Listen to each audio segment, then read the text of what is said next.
NBA lineup, plus a couple of nail-biters involving some of the top teams in the Western Conference. And it's All-Star Weekend in the PBA's golden season. We've got updates from today's side events. I'm Cheska Litton-Calao. I'm Boom Gonzalez sitting in for Andre Felix. And here's tonight's play-by-play. Ramiro, the show by Mamoy. Puts it on. Unbelievable. Gemma on the left side. Bakunas rejecting Estevo for the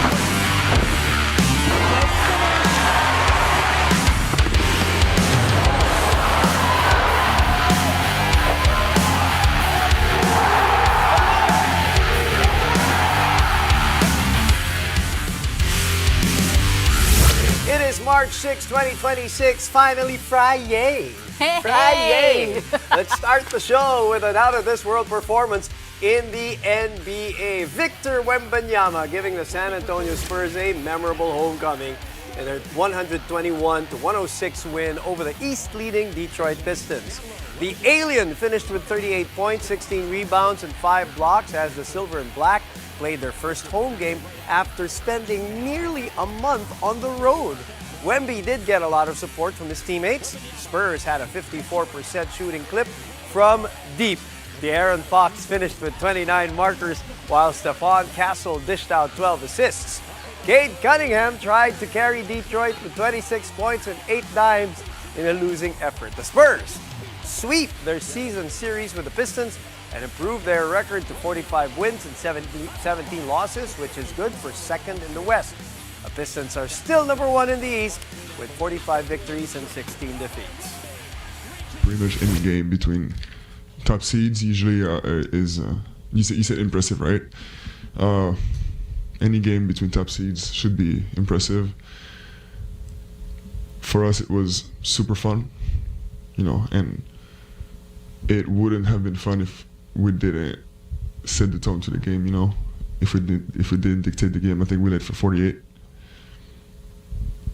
So I don't know about impressive, but for sure fun. For me, it's all about the angles, If you don't go to the basket, they will get away from physicality, right? They will get away with fouls or things that could be fouls, but I had to fix my angles. I think there was a few times last game against them where I was not going towards the basket, so they got away with things, and I didn't let them do that today. So yeah, they have to adapt. It's the team who fouls most in the league for a reason. Meantime, the Utah Jazz put away the Washington Wizards to spoil Trae Young's debut for his new squad. The Jazz, leading by as many as 21 points in the 122-112 victory, Utah star rookie Ace Bailey tallied a new career-high 32 points, 21 of which came in the first half. Bailey also nailed 7 three-pointers. The Jazz snap a 7-game skid, but just have 19 wins against 44 losses. Just all reads. That's when I say slow the game down. For me, just slowing the game down, not moving so fast. Just take your time, hesitation, read the floor. When you look at Isaiah, too, he also had, a crazy game. What'd you see from him today? Isaiah, we don't see it almost every night. His assists. That's one thing I say that makes him Isaiah. He'll give up a layup for a pass, and it was just amazing because most people won't do that, so I'll give that props to Zay. What's it like playing with kind of a lot of new different players on the court and you guys still being able to perform like this? It felt good. We communicated. We've been at practice. Outside of practice, that's just talking to get to know each other. Just laughing, joking around. It felt good. Young started for the Wiz but was on time restriction. Ice Trae played just 19 minutes and finished with 12 markers, 6 dimes, and 2 steals in a losing cause. Washington acquired Young from the Atlanta Hawks last January, but he had been sidelined by injuries to his knee and quadriceps. The Wizards are now on their own 7-game skid, falling to 16 victories and 46 defeats. Speaking of comebacks, this one's for Boston Celtics fans. Jason Tatum is finally returning to action. Reports say JT is expected to make his season debut tomorrow when the C's host the Dallas Mavericks. Tatum has been sidelined since the 2025 playoffs. He tore his right Achilles tendon in Game 4 of the Eastern Conference Finals against the New York Knicks back in May. Tatum already practiced with the Celtics G League affiliate last month, showing signs of a rapid recovery from the injury. Last season, Tatum averaged almost 27 points, close to 9 rebounds, and 6 assists per game. He joins a Boston side that's currently second in the East, with a record, of 41 wins and 21 losses. We have more on the NBA later on the show. For now, we've got some PBA news as a number of stars from the South, though, pull out of the upcoming All-Star game. Scotty Thompson, R.R. Pugoy, and Jericho Cruz begged off from the showcase due to injuries. But PBA Commissioner Willie Marshall says they will no longer replace the 3 players. That's because the withdrawals came on the eve of the travel day to Canton City, Ilocos Sur, where All-Star Weekend is taking place. Despite their absences, Solid South will still feature a star-studded lineup led by 9-time MVP June Mar Fajardo. He joins RJ Abarientos, Calvin Oftana, Robert Bolick, Rain Ambata, Kellen Chongson, JB Bajo, Santi Santillan, and Alex Stockton. The Solid South will look to snap a 5-game skid against Solid North when the two teams face off in the PBA All-Star game on Sunday. PBA All-Star Weekend is off to a hot start. A number of side events took place in Canton City, Ilocos Sur earlier today. Meralco's Brandon Bates won the big man edition of the Obstacle Challenge. Bates clocked in at 22.88 seconds in the final round to beat Brandon Ramirez of NLEX and James Laput of Magnolia. Bates defeated Abu Trotter of Blackwater and Henry Galinato of TNT in the earlier rounds. The big man from the Bolts will get a 30,000 peso prize for winning the event. It's an awesome experience. I mean, James and I, we're roommates, and he was talking so much smack. Oh, I'm going to win this. This is my year. James, where are you? Sorry, bro. This one's mine, bro. I'm not going to be allowed back in the room, so it was fun, though. Meantime, it's a double victory for Terra Firma's Jeric Ahanmisi. His first win came in the guard edition of the Obstacle Challenge. Ahanmisi set the tone right away in the final round with a perfect run that lasted 24.44 seconds. The 5 other guards that followed in the final all couldn't beat Ahanmisi's time.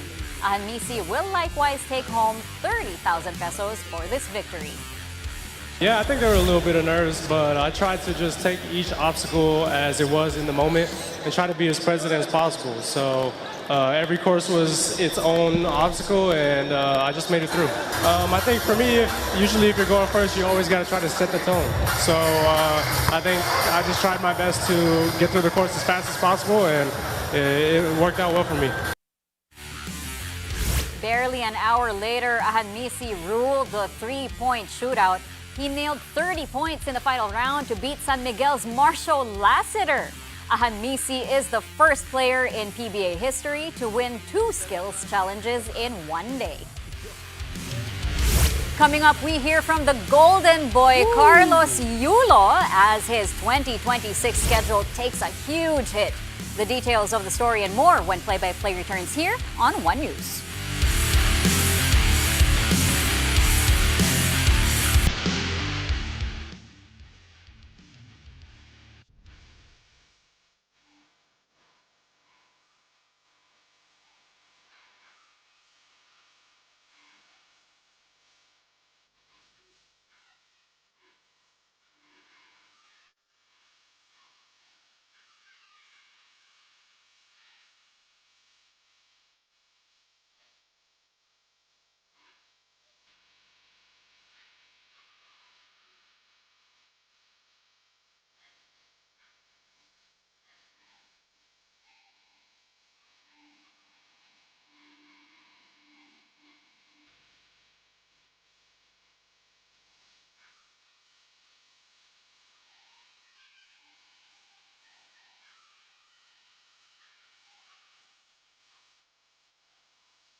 back with you. Thanks for joining us here on Play by Play.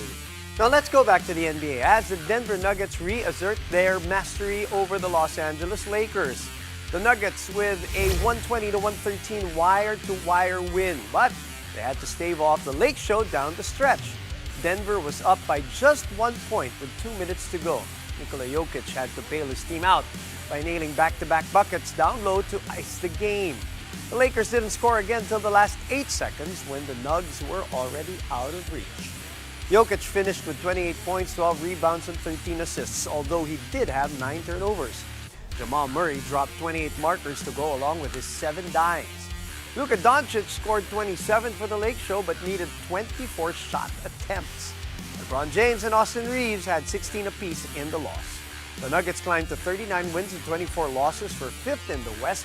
The Lakers are right behind them with 37 victories and 25 defeats after seeing their 3-game winning streak come to an end. They're a difficult team to beat, they're very talented. I think their defense was really good with all the switching, with all the physical mindset. But I think we scored when we needed. I always like to say, and we get stops when we needed, and that's why we won the game. They have the size, they have the roster to be aggressive, to play in the passing lanes, to be aggressive, to double. It's hard to pass around those guys. They're long, they have active hands, but I'm glad that we won a game. Another nail-biter, this time between the short-handed Golden State Warriors and the Houston Rockets. The Dubs left H-Town with a gutsy 115-113 overtime victory. They were actually ahead most of the game till the Rockets took over late in the third. Golden State mounted its own comeback in the fourth, and the team could have won in regulation had it not been for an Alfred Şengün game-tying hook shot with 28 seconds to go. The close fight continued in the extra period. D'Anthony Melton ended up sealing the victory with a crucial putback that gave the Dubs a 3-point lead with 5 seconds left on the clock. Melton finished with 23 markers, 6 boards, and 3 steals. I was going to start with something positive. Nah, but I mean, like you said, you got to just stay poised. Everybody was kind of telling me, finish the game, bring us home and stuff like that. So I was just trying to just stay locked in, not let them type of plays, affect me. Down the stretch, you gotta just be even more locked in and even more dialed in going forward. It's a standard that is held here, and if you don't kind of hold that standard, then it's no place. But I think other places are like that too, with just how they structure their team. But for us, we try to structure it with, dudes that play hard and dudes that know how to win and high IQ players. In case you forgot, yes, he was a Golden State player. Can't blame you because they don't have Steph Curry, no Jimmy Butler, no Kristaps Porzingis. Brandon Podziemski led the way again with 26 points and 9 rebounds. The Warriors are currently 8th in the West, hanging on with 32 wins and 30 losses, while the Rockets are at 4th with 38 victories and 23 defeats. 5 more NBA games today, and here are the results. Wendell Carter Jr. slams the go-ahead dunk with less than 2 seconds to go as the Orlando Magic beat the Dallas Mavericks 115-114. Tyler Hero and Bam Adebayo lead the Miami Heat past the Brooklyn Nets again 126-110. And the Minnesota Timberwolves grab their 5th straight win by taming the Toronto Raptors 115-107. Meanwhile, Colin Sexton drops 30 points as the Chicago Bulls defeat the Phoenix Suns 105-103. And lastly, a balanced attack propels the New Orleans Pelicans past the Sacramento Kings 133-123. In other news, double Olympic gold medalist Carlos Yulo bears he had to adjust his schedule amid the Middle East crisis. In an exclusive interview with Play by Play, Yulo says he had several tournaments lined up this year, but he had to carefully curate a new schedule to help in his build-up for the Los Angeles Olympics in 2028. Yulo says he won't miss the major tourneys like the Asian Artistic Gymnastics this June in China, the Asian Games in September in Japan, and the World Artistic Gymnastics Championships in October. Yulo hopes that global tensions will cool down soon to help not just him, but other athletes as well to compete without safety risks. May mga tinanggal na din po akong mga competition na hindi ko nasasalihan. Siyempre for safety po. Kaya marami pa naman din pong mga competitions na nakalatag for me and mga pinlano kong competition. I hope na maayos na po yung mundo right now para mas compete po yung mga athletes freely and ng safe po talaga. Hindi lang siya basta pumili akong competition, yun na yun. Pinili ko po talaga. And kaya medyo malalayo siya. May timing din po for me to recover and also to practice more. Catch my full interview with Carlos Yulo next week on Play by Play. From Carlos Yulo, we go to his younger brother, Carl Eldrew Yulo, as the young Filipino gymnast books a spot in the vault and floor exercise finals of the FIG World Cup. The details when Play by Play returns here on One News.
Welcome back. You're watching Play by Play on One News. Filipina tennis star Alex Ayala is set to begin her Indian Wells campaign this weekend. Ayala, who received a first-round bye, will face Ukraine's Diana Yastremska in the second round tomorrow, Philippine time. Yastremska, currently ranked 52nd in the world, booked the matchup after defeating Zhang Shuai in the opening round. The 31st ranked Ayala had beaten Yastremska before in the quarterfinals of the Eastbourne International last year. The winner of their Indian Wells match will advance to face either world number 4 Coco Gauff or Kamila Rekimova in the next round. Ayala will also compete in doubles alongside Iva Jovic. They opened their campaign on Sunday against familiar foes Hailey Baptiste and Yelena Ostapenko in the round of 32.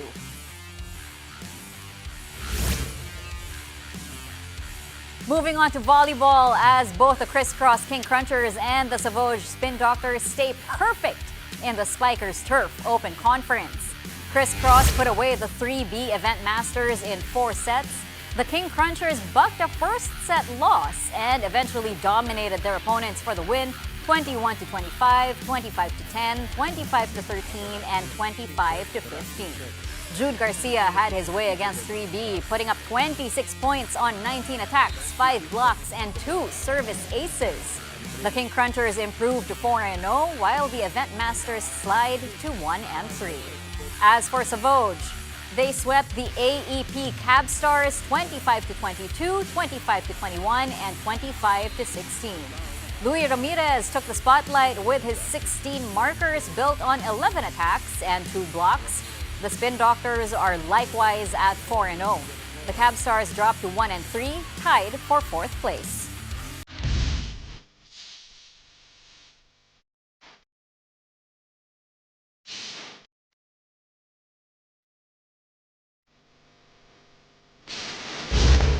I hope you guys are ready for an all-NBA lineup in tonight's highlight reel. Let's begin with the Los Angeles Lakers versus the Nuggets. History, that's what we're watching right here. Back up, fade away, turn right shoulder. That is the LeBron James 41-year-old fadeaway jumper that broke the record. King James, 16 points and 8 assists in this game.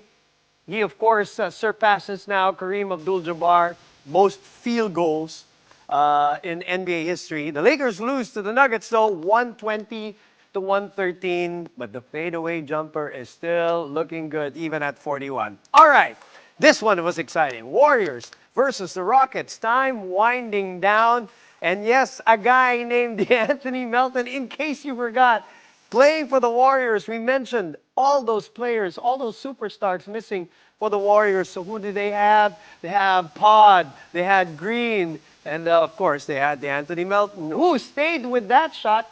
Horford, of course, was there. Missed the first, stayed with it. Game winner, beats Kevin Durant and the rest of the Rockets. 115-113. Melton finished with 23 points. Looked really good in the press conference too. Next up, Mavericks versus the Rockets. No, this is the Mavericks, yes, versus Dallas. Right? Yeah, no, sorry, Magic versus Dallas. Now this one, great ghost screen by Wendell Carter Jr. A great assist by Suggs. That puts the Magic ahead with 0.4 seconds remaining. Gorgeous pass from Suggs, who had 17 points, 7 assists. You go Cooper Flag flying in, but too late. Carter with 15 markers and 7 boards. The Magic beat the Mavs 115-114 and stay in the hunt for number 6. They're number 8, number 7. They want the number 6 in the Eastern Conference Finals. Who's number 1 in the East? Pistons versus the number 2 Spurs. The alien. Usually in plays like these, ball screen, you get a 2-for-1 or 2-on-1 advantage, but not if the 1 is Wemby. He's going to block that shot. He's going to run. He's probably taking, 4 steps to get to the other side. Catch and crush. Unfair. Wemby, 38 points, 16 rebounds, 5 blocks. The Spurs manhandle the Pistons in San Antonio, 121-106. They beat the Pistons twice, by the way, this year. Lastly, Raptors versus Timberwolves. Nothing to see here, just another Ant-Man poster. Crossover, drive, two-handed jam, the stare down, the celebration, the humiliation for RJ Barrett. Edwards, 22 points. The Timberwolves win this one, 115-107. Back to you, Cheska. Woo!